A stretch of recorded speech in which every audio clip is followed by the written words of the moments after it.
Hi hello welcome viewers. இன்னைக்கு நம்ம என்ன பார்க்க போறோம் அப்படின்னா கார்ப்பரேட் ஆக்ஷன், அதாவது ட்ரேடிங்ல ஸ்டாக் மார்க்கெட்டோட கார்ப்பரேட் ஆக்ஷன்ல என்னென்ன நடக்குது அப்படிங்கிறத பார்க்க போறோம். அந்த சைக்கிள்ல ஃபர்ஸ்ட் நமக்கு என்ன அப்படின்னா அனௌன்ஸ்மெண்ட் டேட். அனௌன்ஸ்மெண்ட் டேட்டுக்கு அப்புறம் அது வந்து ரெக்கார்ட் டேட் அப்படின்னு சொல்லுவோம். அதுக்கு அடுத்தது எக்ஸ் டேட், அப்புறம் பேமெண்ட் டேட். இதுல இந்த அனௌன்ஸ்மெண்ட் டேட் அப்படிங்கிறது என்ன அப்படின்னா, இப்போ ஒரு கம்பெனி இருக்கு, அந்த கம்பெனியை நம்ம வந்து பப்ளிக்கு இதுல இருந்து ஷேர்ஸ் நீங்க வாங்கிக்கலாம் அப்படின்னு அனௌன்ஸ் பண்ற டேட்டை தான் நம்ம என்ன சொல்றோம் அப்படின்னா அனௌன்ஸ்மெண்ட் டேட்னு சொல்றோம். அடுத்தது ரெக்கார்ட் டேட். ரெக்கார்ட் டேட் வந்து என்னன்னா, இப்போ ஒரு ஷேர் ஹோல்டர் இருக்காங்க அப்படின்னா அவங்க வந்து அந்த ஷேர் ஹோல்டிங்க்கு எலிஜிபிள் ஆகிற ஒரு டேட்டை தான் நம்ம வந்து ரெக்கார்ட் டேட் அப்படின்னு சொல்றோம். அதாவது அவங்க வந்து அஃபிஷியலா ஷேர் ஹோல்டிங்க்கு வந்து எலிஜிபிள் ஆகுறாங்க அப்படிங்கிறது நம்ம வந்து ரெக்கார்ட் டேட் அப்படின்னு சொல்றோம். அது வந்து மேபி டிவிடெண்டா இருக்கு. அதுக்கப்புறம் பாத்தீங்க அப்படின்னா எக்ஸ் டேட். எக்ஸ் டேட் வந்து ஜஸ்ட் அது என்ன சொல்லலாம் அப்படின்னா, ஒரு 2 நாளைக்கு முன்னாடி அந்த ரெக்கார்ட் டேட்க்கு 2 நாளைக்கு பிஃபோர் வர்றது தான் நம்ம வந்து எக்ஸ் டேட் அப்படின்னு சொல்றோம். இப்போ வந்து எல்லா பீப்புளும் ரெஜிஸ்டர் பண்றாங்க, ஒரு டேட்ல ரெஜிஸ்டர் பண்றாங்க. அந்த ஷேர்ஸை வந்து நான் தான் ஓன் பண்ணியிருக்கேன் அப்படின்னு ரெஜிஸ்டர் பண்ணுவாங்க இல்லையா ஒரு கம்பெனில. அந்த டேட்டை தான் நம்ம வந்து எக்ஸ் டேட் அப்படின்னு சொல்லுவோம். இது மோஸ்ட்லி ரெக்கார்ட் டேட்டுக்கு முன்னாடி இருக்கும். அந்த டேட்டை தான் நம்ம வந்து எக்ஸ் டேட் அப்படின்னு சொல்றோம். அதுக்கப்புறம் பேமெண்ட் டேட், அது வந்து நம்ம எல்லாருக்குமே தெரியும், செட்டில்மெண்ட் டேட். அதுதான் நம்ம வந்து லாஸ்டா பேமெண்ட் டேட் அப்படின்னு சொல்றோம். இதுதான் லைக் ஒரு கார்ப்பரேட் ஆக்ஷன்ல நடக்கக்கூடிய லைஃப் சைக்கிள். அதுக்கப்புறம் அந்த ஆக்ஷன்ஸ் பாத்தீங்க அப்படின்னா அதுல என்னெல்லாம் வருதுன்னா dividend, stocks split, bonus issue, buyback and right issue. இதுல நம்ம இப்போ ஒண்ணு ஒண்ணா பார்க்கலாம். First dividend. டிவிடெண்ட்னா என்னன்னா, இப்போ ஒரு ஷேர் ஹோல்டர்ஸ் இருக்காங்க, ஒரு கம்பெனி. அந்த கம்பெனிக்கு ப்ராஃபிட் வருது. அந்த ப்ராஃபிட்டை வந்து டிஸ்ட்ரிபியூட் பண்றதுக்கான ஒரு வேன்னு கூட சொல்லலாம். அந்த வேயை தான் நம்ம வந்து டிவிடெண்ட் அப்படின்னு சொல்றோம். இப்போ எக்ஸாம்பிளுக்கு 2021ல விப்ரோ வந்து 21% ப்ராஃபிட் ரைஸ் பண்ணாங்க. அந்த டைம்ல விப்ரோ வந்து டிவிடெண்ட் அனௌன்ஸ் பண்றாங்க. எவ்வளோன்னா 1 ரூபி அனௌன்ஸ் பண்றாங்க. அந்த டைம்ல விப்ரோவோட ஃபேஸ் வேல்யூ என்னவா இருக்கு அப்படின்னா 2 இருக்கு. இது நான் சும்மா எக்ஸாம்பிளுக்கு சொல்லிட்டு இருக்கேன். ஸோ அப்போ அந்த ஃபேஸ் வேல்யூ 2, அவங்க டிவிடெண்ட் அனௌன்ஸ் பண்ணிருக்கிறது 1னா கிட்டத்தட்ட 50% பே அவுட். அப்போ அந்த 50% டிவிடெண்ட்னா என்ன பண்றாங்க அப்படின்னா கொடுக்குறாங்க. அந்த அந்த கொடுக்கணும் அப்படிங்கிறது வந்து எல்லா கம்பெனிஸ்க்கும் மேண்டேட்டரி இல்லை. கண்டிப்பா கொடுக்கணும் அப்படிங்கிற ஒரு கட்டாயம் கிடையாது. இது வந்து ஷேர் ஹோல்டருக்கு ஒரு ரிவார்ட் மாதிரி, ஒரு எக்ஸ்ட்ரா இன்கம் மாதிரி தான். அது வந்து மேனேஜ்மெண்ட் வந்து அது கொடுக்கறதுக்கு ஒரு சென்ஸா இருக்கு, அது கொடுத்தா நமக்கு வேல்யூ அப்படின்னு நினைச்சாங்க அப்படின்னா இந்த டிவிடெண்ட் வந்து அனௌன்ஸ் பண்ணுவாங்க. இது எல்லாமே எதனால நடக்குது அப்படின்னா கம்பெனியோட போர்ட் டைரக்டர்ஸ்னால தான் நடக்குது. அவங்க தான் டிவிடெண்ட் கொடுக்கலாமா வேண்டாமா, எவ்வளவு பர்சன்ட் கொடுக்கணும் அப்படிங்கறது எல்லாமே டிசைட் பண்றது அந்த போர்ட் கம்பெனி டைரக்டர்ஸ் தான். இதுதான் டிவிடெண்ட். அண்ட் அடுத்தது ஸ்டாக் ஸ்பிளிட் பார்த்தோம் இல்லையா. ஸ்டாக் ஸ்பிளிட் அப்படிங்கிறது 2 ஸ்பிளிட் ஆகுது. அதாவது இப்போ ஒரு ஸ்டாக் இருக்கு அப்படின்னா அது வந்து 2ஆ பிரியுது. இப்போ ஒரு ஸ்டாக் நமக்கு 100 ருபீஸ்க்கு கிடைக்குது அப்படின்னா அதுவே ஸ்பிளிட் ஆச்சுன்னா நமக்கு வந்து 50 ருபீஸ்க்கு 2 ஸ்டாக், லைக் அதான் ஒரே இதா இருக்கிறது டபுள் ஸ்டாக் ஆகும். ஆனா வேல்யூ வந்து அந்த அமௌண்ட் வந்து குறையும். அதாவது பிரைஸ் டிக்ரீஸ் ஆகும், நம்பர் ஆஃப் ஷேர்ஸ் வந்து ஜாஸ்தி ஆகும். அதை தான் நம்ம வந்து ஸ்டாக் ஸ்பிளிட் அப்படின்னு சொல்லுவோம். இப்போ இதுல பாருங்க, எக்ஸாம்பிளுக்கு நமக்கு வந்து இப்போ ஒரு 15 ருபீஸ்க்குள்ள ஷேர் இருக்கு. எக்ஸாம்பிளுக்கு பார்த்தோம் அப்படின்னா ஒரு ஷேர் இருக்கு. இதையே ஸ்பிளிட் பண்றாங்க அப்படின்னா 5 வச்சு அதை வந்து நம்ம 3ஆ ஸ்பிளிட் பண்ணிக்கலாம். ஆனா நம்பர் ஆஃப் ஷேர்ஸ் தான் ஜாஸ்தியா இருக்கே ஒழிய அந்த லைக் என்ன சொல்றது, டோட்டல் நம்பர் ஆஃப் அந்த பிரைஸ் வேல்யூ வந்து நமக்கு கம்மியாகாது. இதுதான் நம்ம வந்து ஸ்டாக் ஸ்பிளிட் அப்படின்னு சொல்லுவோம். இதுவே ரிவர்ஸ் ஸ்டாக் ஸ்பிளிட் அப்படின்னு பாத்தீங்கன்னா இது அப்படியே ரிவர்ஸ்ல வரும். இப்போ வந்து நமக்கு ஒரு ஷேர் வந்து 5 ருபீஸ்க்கு இருக்கு. அதை வந்து ரிவர்ஸ் பண்ணோம் அப்படின்னா அதை அப்படியே ஒரு ஷேர் ஆக்கி அதை வந்து 15 ருபீஸ்க்கு நமக்கு ட்ரேடிங்ல காமிப்பாங்க. அதுதான் நம்ம வந்து ரிவர்ஸ் ஸ்டாக் ஸ்பிளிட் அப்படின்னு சொல்லுவோம். அடுத்தது போனஸ். போனஸ்னால எல்லாருக்கும் ஒரு குஷி தான். ஏன்னா அது வந்து நமக்கு ஒரு ஃப்ரீயா கிடைக்கக்கூடிய ஒரு அமௌண்ட். அதை தான் நம்ம வந்து போனஸ் அப்படின்னு சொல்றோம். அதே மாதிரி தான் ட்ரேடிங்லயும் ஒரு ஃப்ரீ ஷேர் வந்து ஷேர் ஹோல்டர்ஸ்க்கு கிடைக்குது அப்படின்னா அதை வந்து நம்ம போனஸ் அப்படின்னு சொல்றோம். இது இது நம்ம பார்க்கும்போது என்ன ஆகும் அப்படின்னா ப்ரைஸ் வந்து ஹாஃப் ஆகும், ஷேர்ஸ் வந்து டபுள்ஸ் ஆகும். இது மோஸ்ட்லி என்ன ஆகும் அப்படின்னா இப்போ ஷேர் ஹோல்டர்ஸ்க்கு வந்து எக்ஸ்ட்ராவா கிடைக்குது, லைக் ஃப்ரீயா கிடைக்குது. இது வந்து ரிசர்வ், அந்த கம்பெனில என்ன ரிசர்வ் இருக்கோ அதை தவிர்த்து நமக்கு ஃப்ரீயா கிடைக்கக்கூடியதான் நம்ம வந்து போனஸ் அப்படின்னு சொல்றோம். இந்த போனஸ் வந்து இப்போ ரேஷியோஸ்ல வந்து நம்ம சாரி ரேஷியோல டிஃபரன்ஷியேட் பண்ணலாம். அது எப்படின்னு பார்ப்போம். இப்போ வந்து போனஸ் வந்து இஷ்யூ பண்றாங்க, அது வந்து 1:1ல இஷ்யூ பண்றாங்க அப்படின்னா போனஸ்க்கு முன்னாடி நம்பர் ஆஃப் ஷேர்ஸ் வந்து நமக்கு 100 இருக்கு. அண்ட் பிஃபோர் போனஸ் வந்து நமக்கு 75 இருக்கு. ஆனா வேல்யூ என்னன்னு பாத்தீங்கன்னா 7500. இப்போ இதுவே நமக்கு போனஸ்க்கு அப்புறம், ஏன்னா அது வந்து 200 ஆயிருக்கு, அந்த டைம்ல பாத்தீங்க அப்படின்னா டிவைடட் பை 3 போட்டோம் அப்படின்னா 37.5 வரும். ஆனா அந்த ஷேரோட வேல்யூ நமக்கு மாறவே இல்லை, 7500 அப்படியே தான் இருக்கு. ஸோ இதுல என்ன ஆகுது அப்படின்னா இந்த போனஸ்ங்கிறதுல நம்பர் ஆஃப் ஷேர்ஸ் மட்டும் தான் நமக்கு வந்து டிஃபரெண்ட் ஆகுது. ஆனா வேல்யூ வந்து கம்மியா ஆகல, ப்ரைஸ் வேற வேல்யூ வேற. ஸோ அதை வந்து டிஃபரன்ஷியேட் பண்ணிக்கோங்க.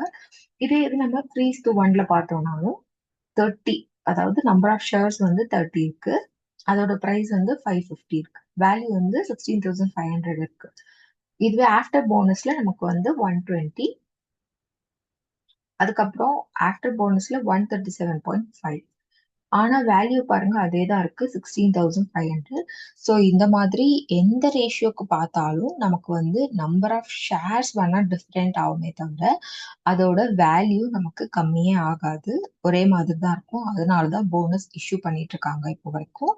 அண்ட் அந்த வேல்யூ ஆஃப் ஷேர்ஸ் வந்து சேஞ்ச் ஆகாததுனால என்ன ஆகுது அப்படின்னா பார்ட்டிசிபேஷன் வந்து ஜாஸ்தி ஆகும். ஏன்னா இப்ப நம்பர் ஆஃப் ஷேர்ஸ் வந்து நமக்கு ஜாஸ்தி ஆகுது இல்லையா, அப்போ நம்பர் ஆஃப் பார்ட்டிசிபேஷனும் நமக்கு ஜாஸ்தி ஆகுது. So value of participation increase ஆகும். இதனாலதான் அவங்க வந்து போனஸ் வந்து அனௌன்ஸ் பண்றதுக்கு ரீசனே.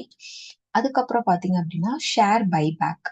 ஷேர் பைபேக் வந்து இப்ப நம்ம வந்து ஒரு ஷேர் வந்து வாங்குறோம், அதுல ஒரு ப்ராஃபிட் வருது, அந்த ப்ராஃபிட்டை நம்ம ரீயூஸ் பண்றதுக்கு, அந்த கம்பெனிலேயே ரீயூஸ் பண்றதுக்கான ஒரு ஒரு என்ன சொல்ல, ஒரு மெத்தட் தான் என்னன்னா ஷேர் பைபேக் அப்படிங்கிற ஒரு இது.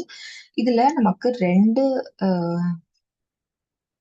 மெத்தட் இருக்கு. ஒன்னு வந்து ஓப்பன் மார்க்கெட் ஆப்ஷன், இன்னொன்னு வந்து ஃபிக்ஸட் பிரைஸ் ஆப்ஷன். இதை வந்து நம்ம வந்து புல்லிஷ் சைன் அப்படின்னு சொல்றோம். அண்ட் பைபேக் உள்ள ரீசன் என்னன்னா பாத்தீங்க அப்படின்னா இது வந்து ப்ராஃபிட்டை இம்ப்ரூவ் பண்ணுது. ஏன்னா அதை வந்து அந்த ப்ராஃபிட்டை நம்ம ரீயூஸ் பண்ற மாதிரி இருக்கும், அதனால இது வந்து இன்க்ரீசிங் அவர் ப்ராஃபிட். அதுக்கப்புறம் என்ன ஆகும் அப்படின்னா இப்போ ஒரு ஸ்டேக் இருக்கு அப்படின்னா அதை கன்சோலிடேட் பண்றதுக்கு அந்த கம்பெனில ஈஸியா இருக்கும். அண்ட் டேக் ஓவர்ஸ் நிறைய வரும் இல்லையா, அதை வந்து ப்ரிவென்ட் பண்றதுக்கு இந்த பைபேக் வந்து ஹெல்ப் பண்ணுது. அண்ட் ப்ரமோட்டர்ஸோட கான்ஃபிடென்ஸை இது வந்து என்ஹான்ஸ் பண்ணும். அண்ட் இப்போ வந்து ப்ரைஸ் வந்து நமக்கு மேல இருந்து கீழே போயிட்டே இருக்கு அப்படின்னா அந்த டைம்ல ஒரு சப்போர்ட்டா இருக்கிறது வந்து இந்த பைபேக் தான். ஏன்னா நம்ம ஏற்கனவே நம்ம வந்து வச்சிருக்கோம், இப்போ பேக்கப்னு சொல்லுவோம் இல்லையா, அந்த மாதிரி தான் பைபேக் வந்து நம்ம ஷேர் பிரைஸ் கீழே போற டைம்ல அதை வந்து யூஸ் பண்ணிப்பாங்க. இந்த மாதிரி பைபேக் அதுல இருக்கிறதுக்கு ரீசன்ஸ் வந்து இந்த மாதிரி எல்லாம் இருக்கு. இதுக்கு அடுத்து பார்த்தோம் அப்படின்னா ரைட் இஷ்யூ.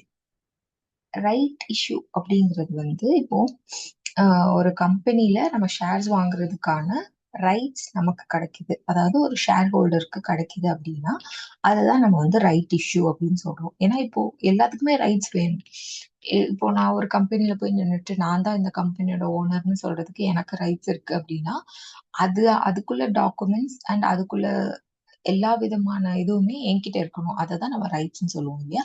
அந்த மாதிரி ஒரு ஷேர் ஹோல்டர்ஸ்க்கு அந்த கம்பெனியோட ஷேர்ஸை பர்ச்சேஸ் பண்ணக்கூடிய ரைட்ஸை தான் நம்ம என்ன சொல்றோம்னா ரைட் இஷ்யூ ஆஃப் ஷேர்ஸ் அப்படின்னு சொல்றோம். இந்த ரைட் இஷ்யூல இன்வால்வ் ஆகக்கூடிய ஸ்டெப்ஸ் என்னெல்லாம் பார்த்தீங்க அப்படின்னா, convene the meeting board of directors of the company. அதாவது இப்போ ஒரு கம்பெனியை எடுத்துக்கிட்டோம்னா அதுல போர்ட் டைரக்டர்ஸ் நிறைய பேர் இருப்பாங்க. அவங்க எல்லாத்தையும் இப்போ ஒரு ஒரு ப்ராப்ளம்னு கொண்டு வரோம், அதை ஃபுல்லா கன்வின்ஸ் பண்ணணும். இந்த மாதிரிலாம் இருக்கு அப்படிங்கிறத கன்வின்ஸ் பண்ணி அந்த போர்ட் டைரக்டர்ஸை அதுக்கான ஒரு சொல்யூஷனை நம்ம கொண்டு வர வைக்கிறோம் இல்லையா, அதுதான் ஃபர்ஸ்ட். ரெண்டாவது என்ன அப்படின்னா, இப்போ ஏதாவது ஒரு ஆஃபர் வருது, இல்ல அது வந்து நம்ம ஏத்துக்கிறோமா ஏத்துக்கலையா அப்படிங்கிறத ஒரு இஷ்யூ லெட்டர் மூலமா நம்ம வந்து அவங்க கிட்ட காமிக்கலாம். அது ஒரு ரைட். அண்ட் அதே மாதிரி இப்போ போர்ட் டைரக்டர்ஸ் இருக்காங்க, அவங்களுக்கு உள்ள அந்த என்ன சொல்றது ரைட்ஸ் இருக்கும்ல. இப்போ இவங்க வந்து இதை தான் தீர்மானிக்கணும். இப்போ எக்ஸாம்பிளுக்கு நம்ம எஜுகேஷன் டிபார்ட்மெண்ட் எடுத்துக்கலாம். அந்த டிபார்ட்மெண்ட்ல உள்ளவங்க தான் எக்ஸாம் எப்போ வைக்கணும் அண்ட் ஒரு ஒரு எக்ஸாமுக்கும் இடையில எவ்வளோ கேப் விடணும் அந்த மாதிரிலாம் தீர்மானிக்கிறது எஜுகேஷன் போர்ட் தான். அதே மாதிரி எவ்வளோ வரி கட்டணும் அப்படிங்கிறது, அப்புறம் ஒவ்வொரு திங்ஸுக்கும் எவ்வளோ ரெவென்யூ அப்படிங்கிறதெல்லாம் பண்றது இன்கம் டேக்ஸ் டிபார்ட்மெண்ட்.